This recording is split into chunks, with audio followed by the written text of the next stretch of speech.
I walked into my parents' dining room, expecting the usual Sunday roast and small talk.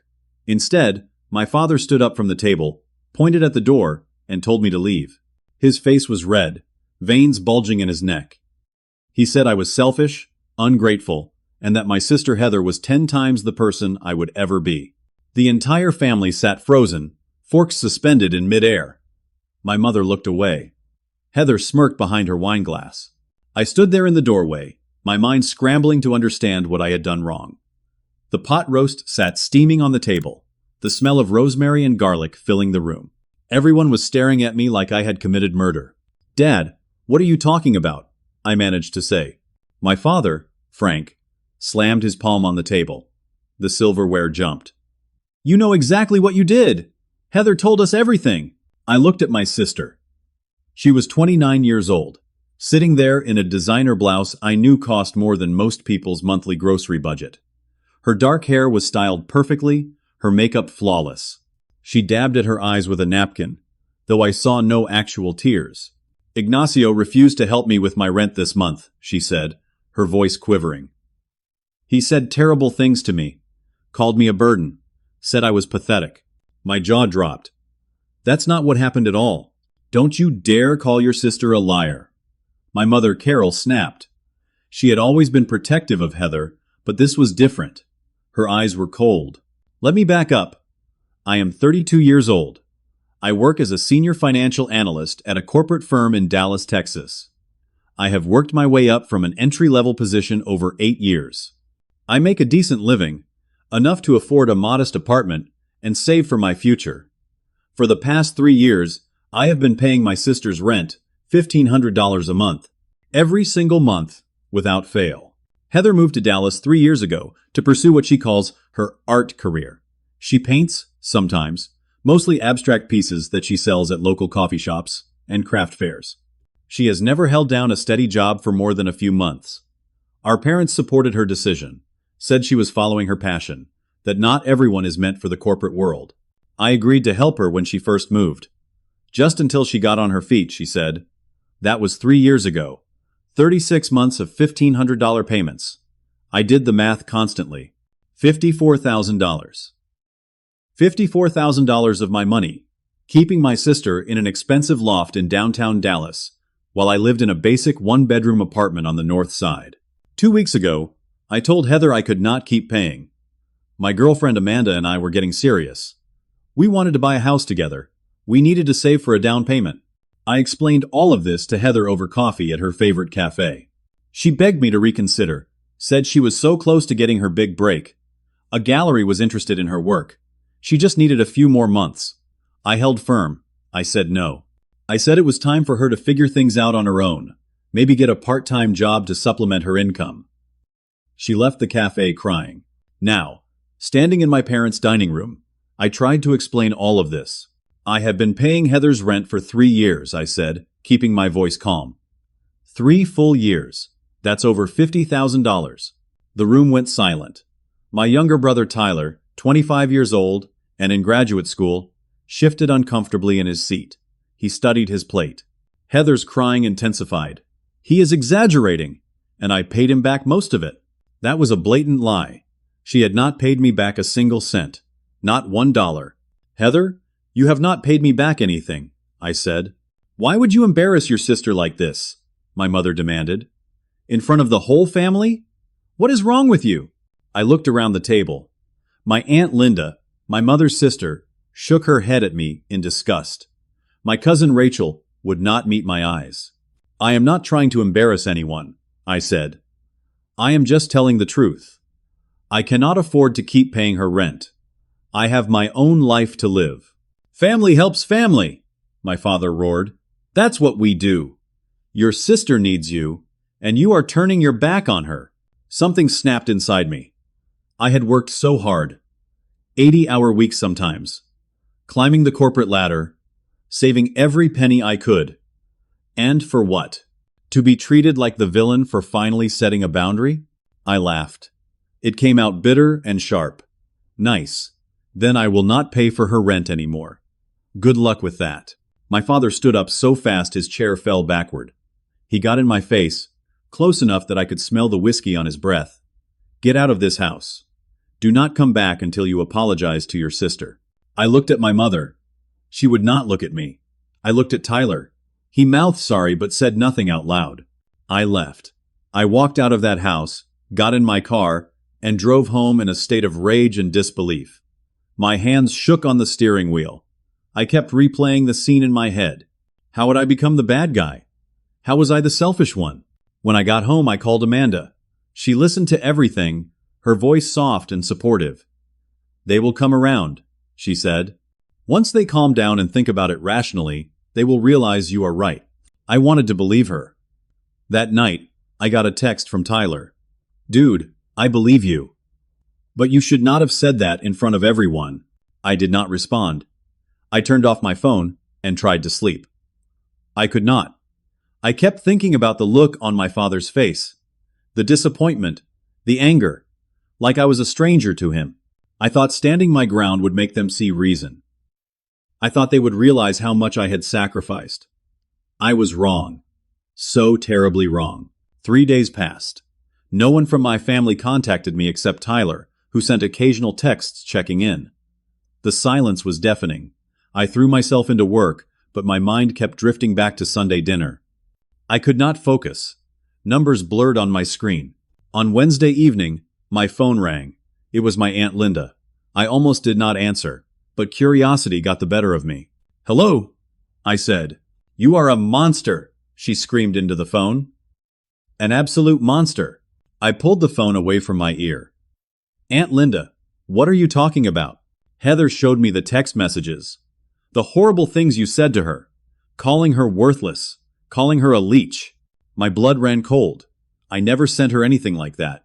"Do not lie to me, Ignacio. I saw them with my own eyes." "Can you send me screenshots?" I asked. "Because I promise you, I did not send those texts. I do not need to prove anything to you. I know what I saw." She hung up. I immediately opened my text thread with Heather. I scrolled through every message. Nothing remotely resembling what Linda described. Our last conversation was from 2 weeks ago, when I told her I could not pay her rent anymore. I was firm but polite. There was nothing cruel or abusive. That evening, I made the mistake of checking social media. Heather had posted a long status update. She did not mention me by name, but the implication was clear. Sometimes the people you love most use money to control you. They make you feel small, worthless, like you owe them your entire existence. I am learning to set boundaries with toxic family members. It hurts, but I know I deserve better. I deserve kindness. I deserve respect. The post had over 200 likes. Comments flooded in. "You are so brave. Stay strong. You do not need that negativity in your life." I noticed several mutual friends had shared it. Friends I had known for years. Friends who knew me. I checked my own profile. 7 people had unfollowed me. My phone rang again. My cousin Rachel this time. "How could you?" she said when I answered. "Heather is devastated. She has always looked up to you." "Rachel, listen to me. Whatever she told you, it is not true. I have bank statements. I have our actual text messages. She is lying." "Why would she lie? She is family." "I do not know why," I said, my voice rising. "But she is. Let me show you the proof." "I do not want to see your proof. I cannot believe you are trying to make yourself the victim here." She hung up. I sat on my couch, stunned. The lie was spreading like wildfire, and I was powerless to stop it. That night, I gathered evidence. I pulled up 3 years of bank statements showing every rent payment to Heather's landlord. I found old text messages where she thanked me profusely, where she promised to pay me back when I make it big. I took screenshots of everything. I organized it all into a folder. The next morning, I sent a long email to my parents. I attached all the documentation. I explained everything calmly and clearly. I wrote that I loved them, that I loved Heather, but that I could not continue to be financially responsible for an adult who was capable of supporting herself. I hit send and waited. 1 day passed. Then 2. No response. On the 3rd day, my mother finally called. "Hello, Mom," I said, hope blooming in my chest. "Why are you trying to destroy your sister?" Her voice was ice. The hope died. "I am not trying to destroy anyone. I am just telling the truth." She made one mistake, Ignacio. One. And you are tearing the family apart over it. One mistake? Mom, she lied about me to everyone.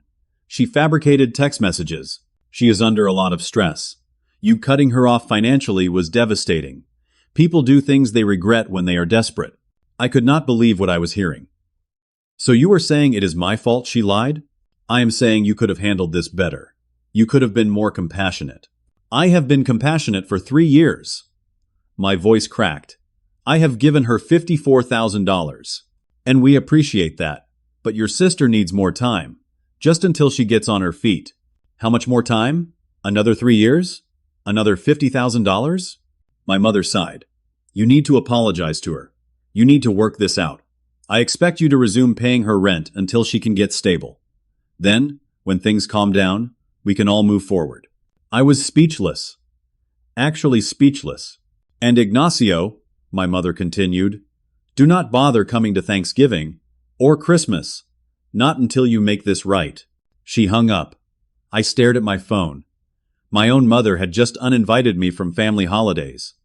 Me, the one who had done nothing wrong. Amanda came over that evening.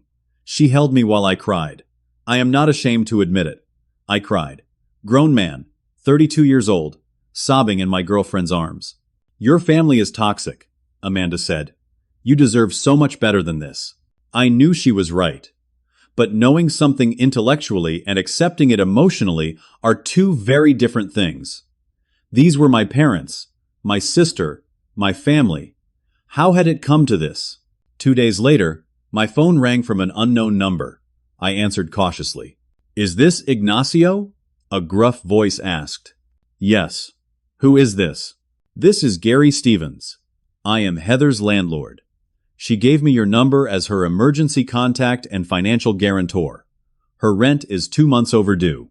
If I do not receive payment by the end of the week, I will be pursuing legal action. My stomach dropped. I am not her financial guarantor. I never signed anything.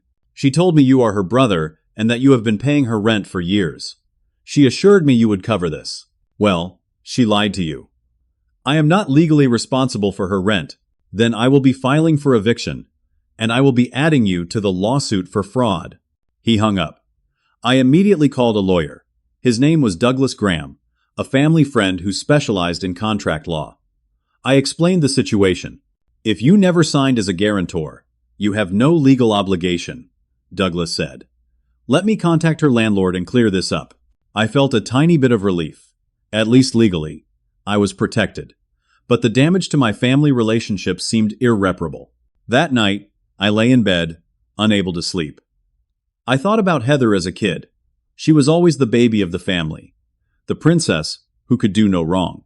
I remembered teaching her to ride a bike, helping her with homework, defending her from bullies in middle school. When had she become this person? This manipulative, lying person who was willing to destroy me to get what she wanted? Or had she always been this way, and I just never saw it? The next week dragged on. Douglas, my lawyer, managed to convince the landlord that I had no legal obligation. That should have been the end of it. But I had this sinking feeling that things were about to get worse. I was right. On Monday morning, I got called into my boss's office. Gerald was the head of the finance department, a straightforward guy who I had always gotten along with. But when I walked in and saw the HR representative sitting there, I knew something was very wrong. Ignacio, please sit down, Gerald said. He looked uncomfortable.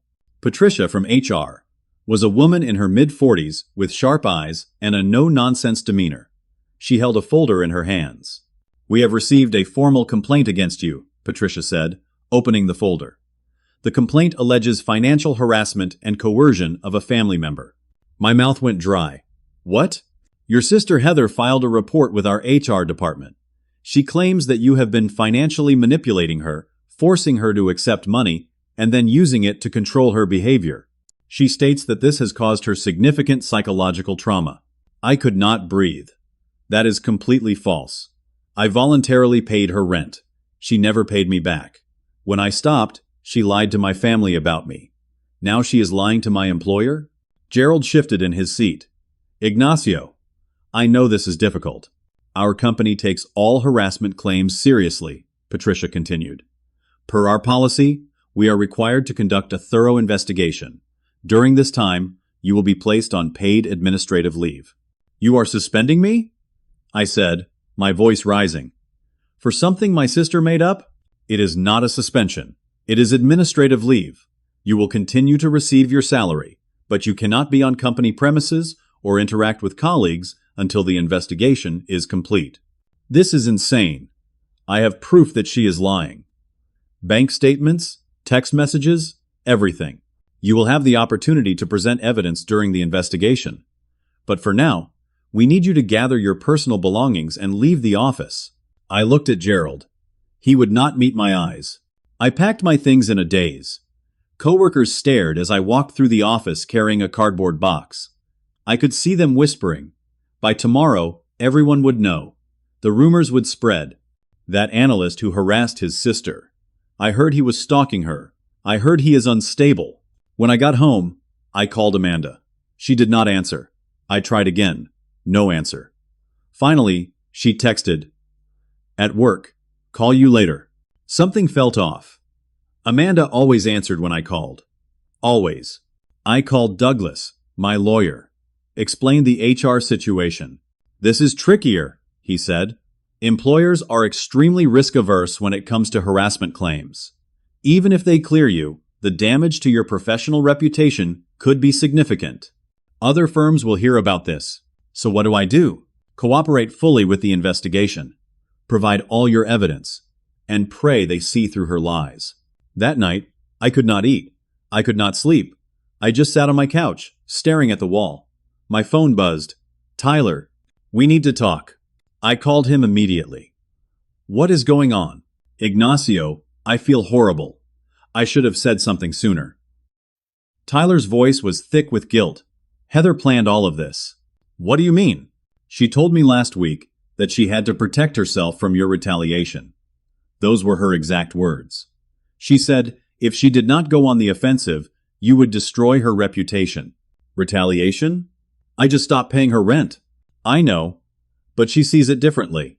She thinks you are trying to humiliate her. Tyler, she is the one humiliating me. She filed a false HR complaint. I could lose my career over this. There is more, Tyler said quietly.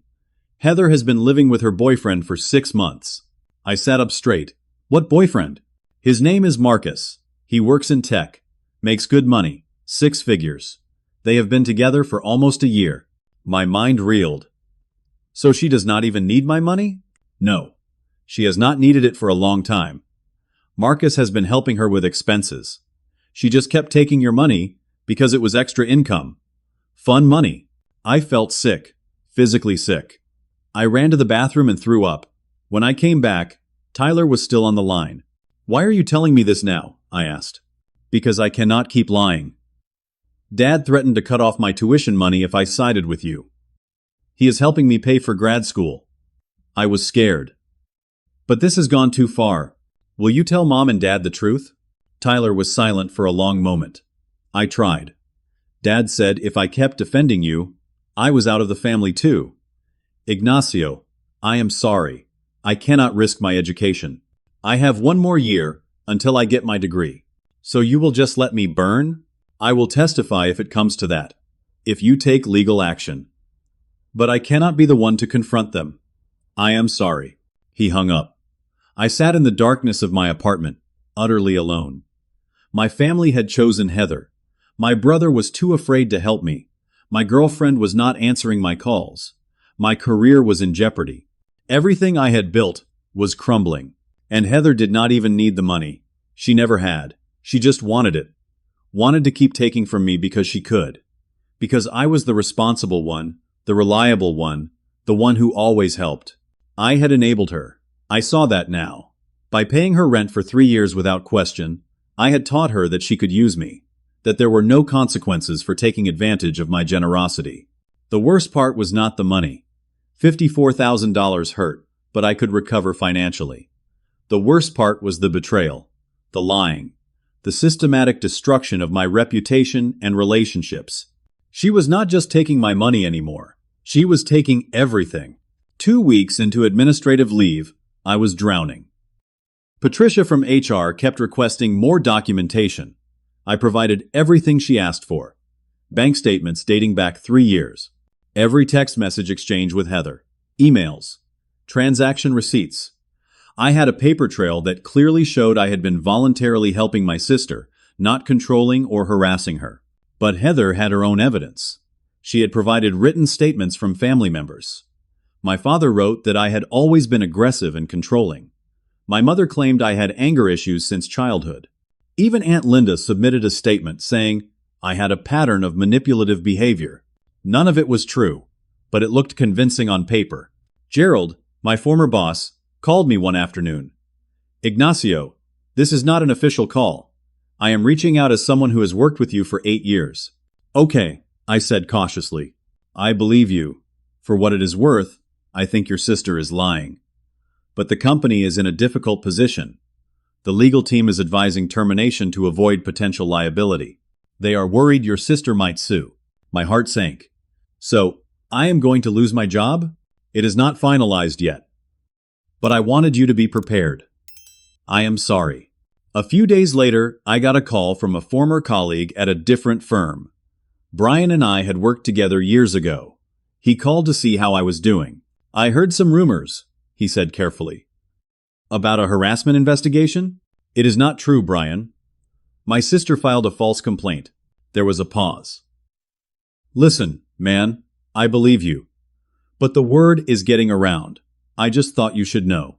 My reputation in the industry was being destroyed. Even if I was cleared, would anyone hire me? Would I always be the guy with that harassment allegation? Amanda finally agreed to meet me for dinner. We went to a quiet restaurant on the east side of town. She looked tired. Beautiful, but tired. How are you holding up? She asked. Not great, I admitted. This whole thing is a nightmare. I know. And I have been thinking a lot about us. My stomach tightened. What do you mean? My parents think I should step back from this relationship. They think you have too much drama right now. Drama I did not create.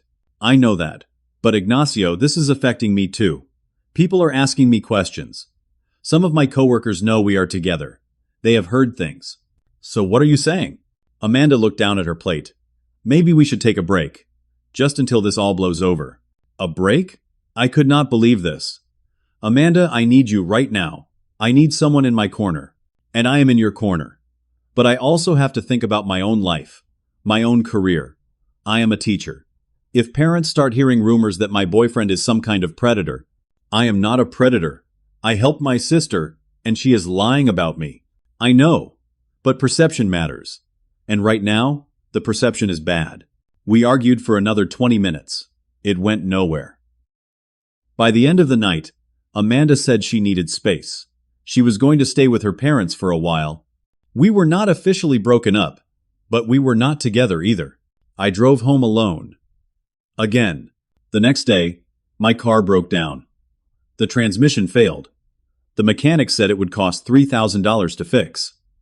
I did not have $3,000. My savings were depleted from lawyer fees. I had to take out a personal loan just to get my car repaired. Then my landlord informed me that my rent was increasing by $400 a month starting next month. Something about property tax increases and market rates. I barely afforded my current rent. An extra $400 was going to stretch me to the breaking point. I looked at my credit card statements. They were piling up. I had been putting everything on credit while I was on leave. My minimum payments were getting harder to make. For the first time in my adult life, I was facing real financial hardship. Ironic, considering I had just given away $54,000. I sat on my couch and seriously considered just giving in. Maybe I should apologize to Heather. Maybe I should just agree to pay her rent again.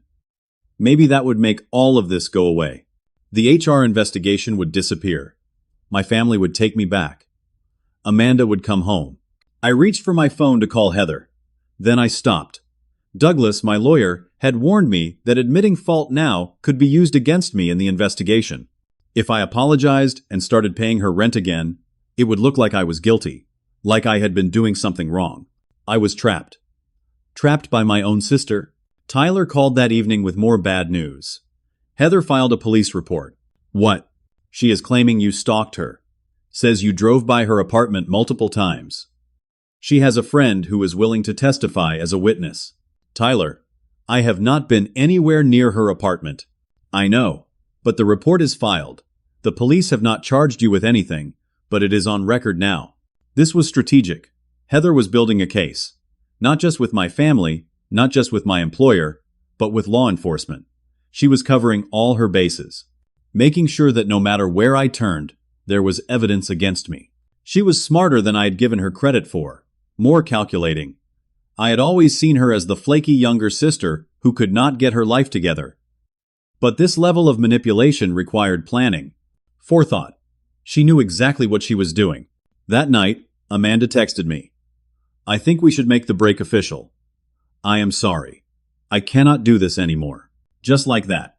A 2-year relationship ended over text message. I sat in my apartment, broke, suspended from work, estranged from my family, dumped by my girlfriend, and facing possible legal action. I had gone from having a comfortable, stable life to having nothing, all because I stopped giving my sister money. I stared at the ceiling and wondered how much more I could take. The HR investigation concluded on a Friday. Patricia called me and asked me to come to the office for a final meeting. I drove there with a knot in my stomach. Gerald was there. Patricia was there. So was someone from the legal department I had never met. Ignacio, after a thorough investigation, we have decided to terminate your employment, Patricia said. Her voice was flat, professional. The termination is without cause, meaning it will not be listed as a firing for misconduct. However, we believe it is in the best interest of the company to part ways. You are firing me for something I did not do? I said. We are terminating your employment due to irreconcilable workplace disruption. Your severance package will include 2 weeks of pay and continuation of health insurance for 30 days. 2 weeks of pay. After 8 years with the company, I had worked 80-hour weeks. I had brought in major clients. I had exceeded every performance metric. None of it mattered. I signed the termination papers because I had no choice. I left that building for the last time. Over the next few weeks, I applied to every financial firm in Dallas. I sent out 43 resumes. I got 5 responses. 4 of them were polite rejections. 1 invited me for an interview. The interview went well until the end. The hiring manager, a woman named Susan, asked if there was anything in my background that might concern them. I debated lying, but I knew they would find out eventually. I was recently terminated from my previous position due to a family dispute, I said carefully. My sister filed a false harassment complaint. I have documentation proving my innocence. Susan's expression changed. She thanked me for my time and said they would be in touch. They never called back. I stopped showering regularly. I stopped shaving. I ate cereal for every meal because it was cheap. I spent entire days on my couch, staring at the television without really watching it. Tyler came to visit. He found me in sweatpants at 3 in the afternoon, the apartment dark and messy. Jesus. Ignacio. You look terrible. Thanks. You cannot give up. You have to keep fighting. Fighting how? I have no job, no money, no family, no girlfriend. What exactly am I supposed to fight with? Tyler sat down next to me. He looked guilty. I found out more information about Heather and Marcus. I did not even care anymore. But I listened. Marcus is married. He has been married for 12 years. He and Heather are having an affair. That got my attention. What? His wife's name is Janet. They have 2 kids. Heather has been seeing Marcus for almost a year. He has been giving her money to keep the affair quiet. That is how she has been paying her rent. Not from her art, from blackmail money. I sat up. How do you know this? I went through her apartment when she was out. I still have a spare key from when I helped her move in. I found text messages on her iPad. She does not know I saw them. What did they say? She has been selling things you bought her. That laptop you got her for Christmas 2 years ago? She sold it for $800. The iPad you gave her for her birthday? Sold. The designer bag? Sold. All on resale websites. I felt numb. Every gift I had ever given her, every thoughtful present, sold for cash. There is more, Tyler said. I took screenshots of some texts between her and Marcus. In one of them, she brags about playing the family. Says her idiot brother pays for everything while she pockets Marcus's money. In another text from 2 weeks ago, she writes, "Filed an HR complaint against Ignacio today. He will lose his job. That will teach him to stop sending money." My hands clenched into fists. She did this on purpose. She destroyed my career intentionally. Yes, as revenge for cutting her off. For the first time in weeks, I felt something other than despair. I felt anger. Pure, burning anger. "I need those screenshots," I said. "Already sent them to your email." I opened my laptop. There they were. Proof. Undeniable proof that Heather had maliciously destroyed my life. Not because she needed money. Not because I had hurt her. But because she was angry that her free ride ended. I also asked Tyler to send me Heather's bank statements if he could access them. He said he would try. Over the next 2 days, I formed a plan. I hired a private investigator. His name was Dennis Sharp. He cost $2,000 that I did not have, so I put it on a credit card. I was already drowning in debt. What was another $2,000? I gave Dennis all the information Tyler had provided. Asked him to document Heather's relationship with Marcus, to get proof that Marcus was married, to find out everything he could. Dennis was good. Within a week, he had photos of Heather and Marcus together, entering her apartment, kissing in his car. He also found Marcus's marriage license, found his home address, his wife's name, his kids' names, everything. I now had ammunition, real ammunition. I decided to call a family meeting, neutral location, a park near my parents' house.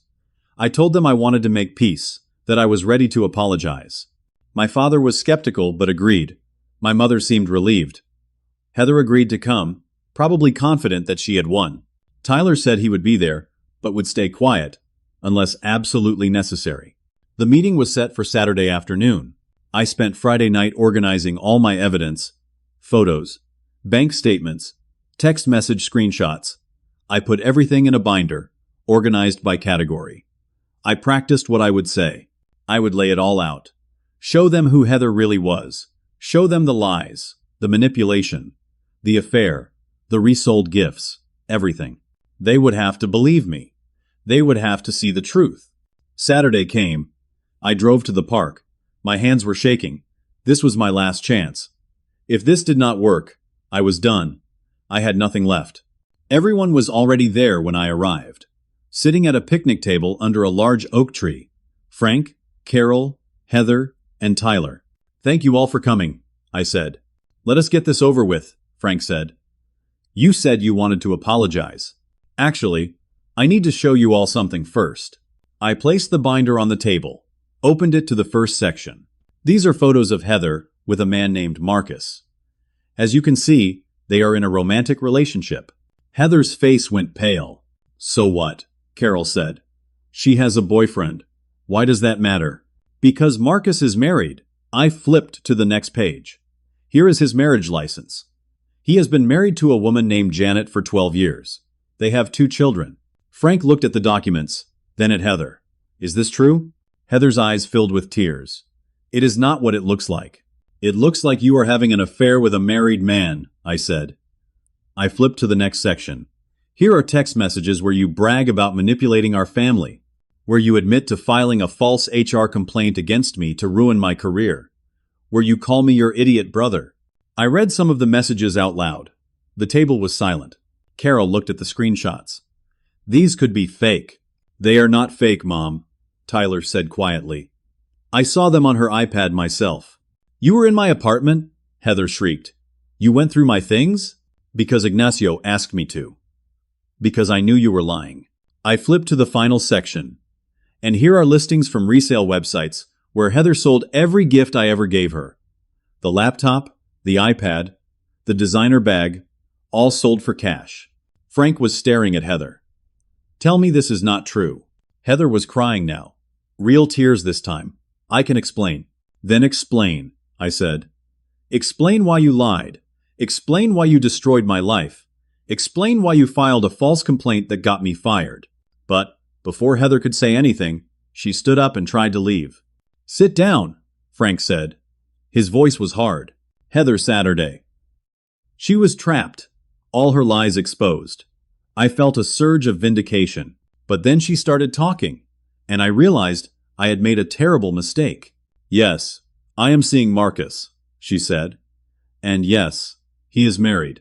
But his marriage was already over when we met. He and his wife have been separated for a year. That might have been true. I did not know. And yes, I sold some things. Because I needed money. Ignacio cut me off with no warning. I was desperate. I had bills to pay. I gave you 3 years of notice, I said. I paid your rent for 3 years. You held it over my head. You made me feel like I owed you everything. You did owe me $54,000. She turned to our parents. This is exactly what I have been talking about. He is obsessed with money, with controlling me. He hired a private investigator to stalk me. Do you understand how terrifying that is? Carol looked at me.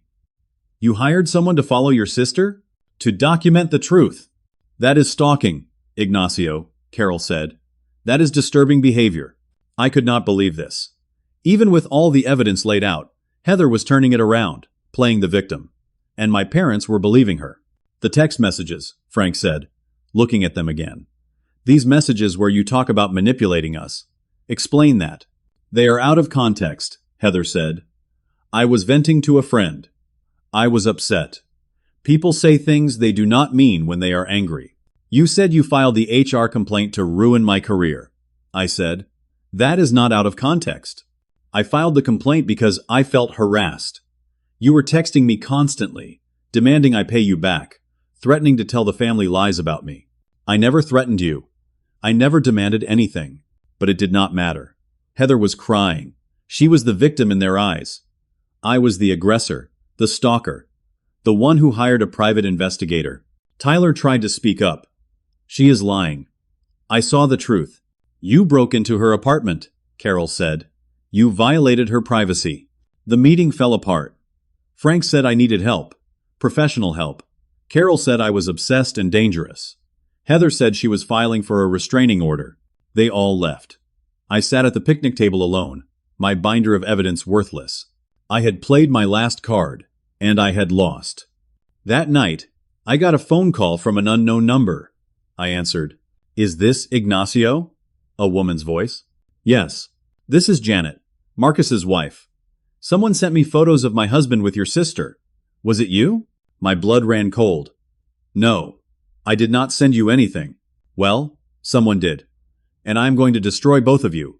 My lawyer will be in touch. She hung up. I realized what had happened. Heather had sent the photos to Janet herself, made it look like they came from me. Now Janet was another enemy, another person who thought I was a stalker, a harasser, a manipulator. I was at rock bottom, lower than rock bottom. I was in a hole beneath the bottom, and it kept getting deeper. I spent the next 3 days in a dark place mentally. I did not eat. I barely slept. I sat on my couch and stared at nothing. Amanda was gone. My family was gone. My career was gone. My money was gone. I had nothing and no one. On the 3rd day, I stood in my bathroom and looked at myself in the mirror. I looked like a ghost. Hollow eyes, pale skin. I had lost 15 pounds. I did not recognize the person staring back at me. My phone sat on the counter. I thought about calling someone. But who? I had burned every bridge, made everything worse with my desperate attempts to expose the truth. Maybe I should just disappear, move to another state, start over with a new name, let Heather have her victory. My phone rang. Unknown number. I almost did not answer, but something made me pick it up. Is this Ignacio? A woman's voice. Not Heather, not my mother. Yes, this is Janet, Marcus's wife. We spoke a few days ago. I remember. I need to meet with you, in person, today, if possible. I was too tired to argue. Fine. Where? We met at a coffee shop in downtown Dallas. Janet was in her late 30s, professional looking. She worked as a corporate lawyer. She sat across from me, her expression unreadable. I owe you an apology, she said. That was not what I expected. I did some investigating after I received those photos. I looked at the metadata. The photos were sent from your sister's phone, not yours. She tried to make it look like you sent them. I tried to tell you. I know. I am sorry I did not listen. I was angry. I have been dealing with Marcus's infidelity for months. When I got those photos, I lashed out. Why are you telling me this now? Because I confronted Marcus. He told me everything. The affair. The money he has been giving Heather. The lies. He said your sister has been manipulating your entire family, and that you have been trying to expose her. I felt a flicker of hope for the first time in weeks. He admitted it? Yes. And I want to help you. Why would you help me? Because I hate what your sister did to you. And because I hate what my husband did to our family. I want both of them to face consequences. Janet pulled out a folder. I have access to Marcus's financial records. He has been giving your sister $2,500 a month for the past 8 months. $20,000 total. I stared at the bank statements she laid out. Clear transfers from Marcus to Heather. Thousands of dollars. Marcus works for a tech company with strict ethics policies. Affairs, especially those involving financial impropriety, lead to termination. I am divorcing him. But before I do, I want to make sure everyone knows what kind of man he is, and what kind of woman your sister is. Janet and I talked for 2 hours. We formed an alliance. She wanted revenge on Marcus and Heather. I wanted my family to finally see the truth. Our goals aligned. Janet had something else. She showed me financial records proving Heather had $12,000 in her savings account. $12,000 she had saved up from Marcus's payments. She never needed my money. Never needed anyone's money. She just wanted it. I have an idea, Janet said. Your father's 60th birthday is coming up. I saw it on Heather's calendar when I was going through Marcus's phone. Big party. Whole family will be there. How does that help us? You show up. With me. We present everything publicly, in front of everyone. Force Heather to confess. That did not work last time. Last time you did not have me. Last time you did not have Marcus's wife standing beside you confirming everything. Last time you did not have ironclad financial proof from a third party. I thought about it. It was risky. It could backfire spectacularly. But what did I have to lose? I had already lost everything. Okay, I said. Let us do it. Over the next week, Janet and I prepared. Tyler helped too. He felt guilty for not standing up for me sooner. He secretly went back to Heather's apartment and got more screenshots. Text messages where Heather explicitly stated her plan to destroy me, where she laughed about how easy it was to manipulate our parents. I also got a surprising phone call from Patricia at my old company. She said she had discovered inconsistencies in Heather's complaint. It turns out Heather had filed a similar complaint against a former roommate 2 years ago. Same allegations, same pattern. The roommate had been cleared, but it raised red flags. We are reconsidering your termination, Patricia said. I cannot promise anything, but there may be a possibility of reinstatement. It was a small ray of hope, but I could not focus on that now. I had to get through my father's birthday party first. The night before the party, Tyler called. Heather knows something is up. She has been asking me if I have talked to you. I played dumb, but she is suspicious. Just one more day, I said. Then it is all over. I did not sleep that night. I kept going over the plan in my head. What I would say, how I would present the evidence. What if it did not work? What if they still chose Heather? I had to believe it would work. Because if it did not, I truly had nothing left. The party was at a rented event space in North Dallas. Balloons, catered food, a DJ. Frank was turning 60, and Carol had gone all out. I watched from my car as guests arrived. Extended family. Friends. Neighbors. My stomach churned. Janet pulled up next to me. We had agreed to arrive together.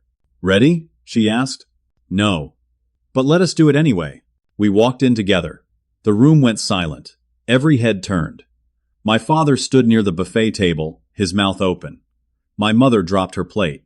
Heather stood near the bar, and I watched all the color drain from her face. Marcus was next to her.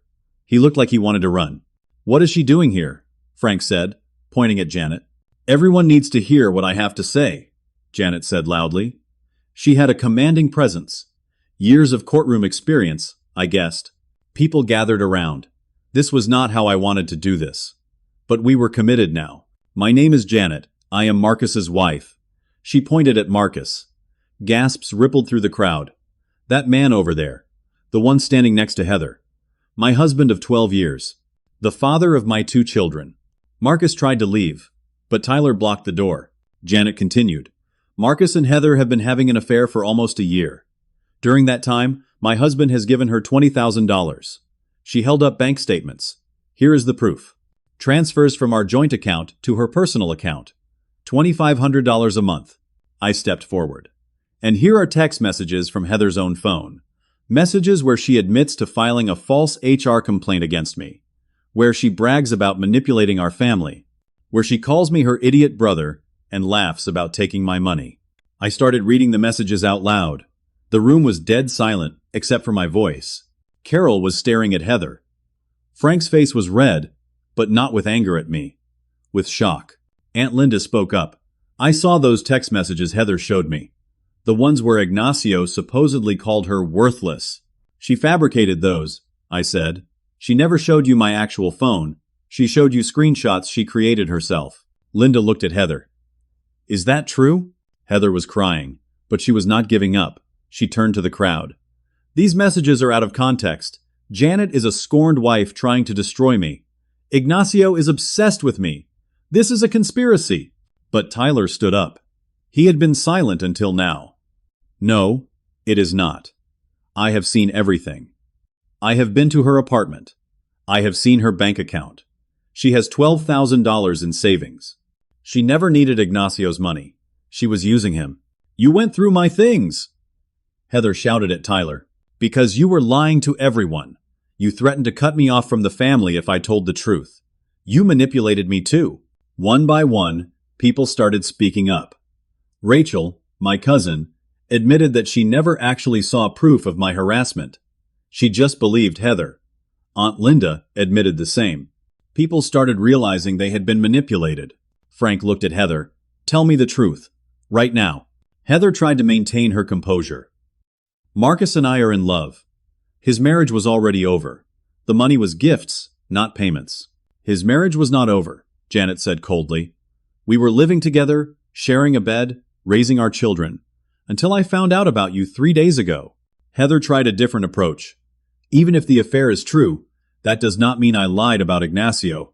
He did control me. He did hold money over my head. I voluntarily paid your rent for 3 years, I said. You never asked me to stop. You never paid me back a single cent. When I finally said no, you destroyed my life.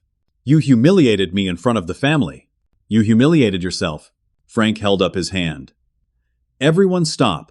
He turned to Heather. Did you file a false HR complaint against your brother? Heather hesitated. That hesitation was all the answer anyone needed. Did you lie about him harassing you? Another pause. Did you fabricate text message? Heather broke. She started sobbing. Not fake tears this time. Real, ugly crying. Yes. Okay? Yes. I lied about the texts. I filed the complaint because I was angry. Because he cut me off, and I felt abandoned. I was hurt. So you admit you lied? Carol said. Her voice was shaking. I felt like I had to protect myself. Everyone always loved Ignacio more. He was the successful one, the responsible one. I was just the screw-up little sister. I wanted him to hurt the way I hurt. The room was completely silent now. Even the DJ had stopped the music. I felt vindicated. Finally vindicated. But I also felt something else. Sadness. Pity, almost. Heather, I never wanted to hurt you, I said. I just wanted to stop being used. She looked at me, mascara running down her face. I am sorry. I am so sorry. But the apology felt empty. Frank walked over to me. He stood there for a long moment. Then he pulled me into a hug. I failed you. I should have listened. I should have believed you. I am so sorry, son. Carol came over too. She was crying. We were wrong. We were so wrong. Extended family members apologized one by one. People who had cut me off, who had believed Heather's lies without question. They all said they were sorry. Marcus tried to quietly leave, but Janet stopped him. Not so fast. Everyone here should know that you are about to lose your job. Your company will be receiving a full report of your affair and financial misconduct on Monday. I am taking the house, the car, and half your retirement. Enjoy your new life." Marcus left in disgrace. Heather tried to follow him, but he told her to stay away. She was alone, completely alone. Heather turned to me one more time. "Can you forgive me?" I looked at her. This person who had once been my little sister, who I had taught to ride a bike, who I had protected and helped and loved. Now a stranger. A person who had deliberately tried to destroy my entire life. "I do not forgive you," I said. "Not yet. Maybe not ever, but I forgive myself." "For what?" "For believing that family meant I had to set myself on fire to keep you warm. For thinking that love meant letting you take everything from me. For not setting boundaries sooner." Heather left the party. No one stopped her. Afterwards, people stayed. The party continued, though the mood was subdued. Frank insisted I stay. We talked for a long time. He and Carol promised to make things right, to support me, to earn back my trust. Tyler and I hugged. "Thank you," I said, "for finally standing up. I should have done it sooner. I was a coward. You did it when it mattered. That is what counts." In the following weeks, things slowly improved. Patricia from my old company offered me my job back with full back pay. I declined. I had already accepted a position at a better firm. Better pay, better benefits, better work culture. I used my experience to push for better workplace harassment investigation policies. Companies needed to verify claims, not just believe them blindly. Tyler moved in with me for a few months. We rebuilt our relationship as brothers. It was good to have family I could trust again. Frank and Carol worked hard to earn my forgiveness. It was not easy. Trust, once broken, takes years to repair, but we were trying. Heather moved to Arizona. She cut off contact with everyone. I heard through Tyler that she was working as a bartender. Her art career never materialized. Marcus divorced Janet and lost his job, just as she predicted. He moved back to his hometown in Ohio. I started dating again, though I was cautious. The experience with Amanda had taught me to look for someone who would stand by me during hard times, not just good times. 6 months after the party, I was sitting at dinner with Tyler and my parents. We were at a nice restaurant in downtown Dallas. Things were still a little awkward, but we were healing. Frank raised his glass. "To family, real family, the kind you can count on." I smiled and raised mine too. "And to knowing your worth. Never let anyone make you feel guilty for having boundaries." We clinked glasses. My mother added, "To second chances, and to learning from our mistakes." "Cheers to that," Tyler said. I looked around the table. This was not the family I grew up with. That family was gone, broken by lies and manipulation. But this was something new, something more honest. We had all been tested, and we had all failed in different ways. But we were building something better now, something real. Later that night, Tyler asked me if I ever thought about reaching out to Heather. "No," I said. "Maybe someday, but not now. She needs to figure out her own life without using other people as crutches, and I need to protect my peace." "Do you hate her?" "No, but I do not trust her, and I do not need her in my life right now. Maybe that makes me a bad brother. It makes you a person with boundaries. There is nothing wrong with that." He was right. I had learned a hard lesson about family and obligation, about love and manipulation, about the difference between helping someone and enabling them. Family is important, but family does not mean accepting abuse. It does not mean sacrificing yourself on the altar of someone else's dysfunction. Real love includes accountability. Real support includes boundaries. I had spent 3 years enabling my sister, thinking I was being a good brother. But I was actually teaching her that she could use me without consequences. I was hurting both of us. Setting boundaries was not selfish. It was necessary. It was healthy. It was the most loving thing I could have done, even though it did not feel like it at the time. I wish I had learned that lesson sooner, but I am grateful I learned it at all. My life is not perfect now. I still have debt to pay off. I still have professional relationships to rebuild. I still have emotional scars that will take time to heal. But I am free.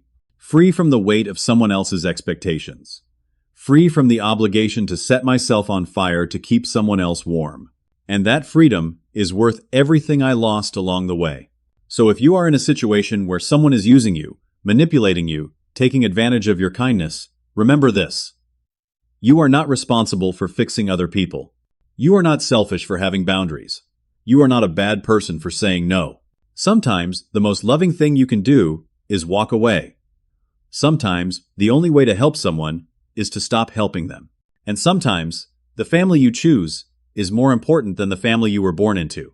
Have you ever had to set boundaries with family members who were taking advantage of you? How did you handle it? I would love to hear your stories in the comments below. And if this story resonated with you, please hit that like button, subscribe to the channel for more real-life stories, and share this video with anyone who might need to hear this message. Thank you so much for listening. I hope you find the strength to set the boundaries you need in your own life. Take care of yourselves out there,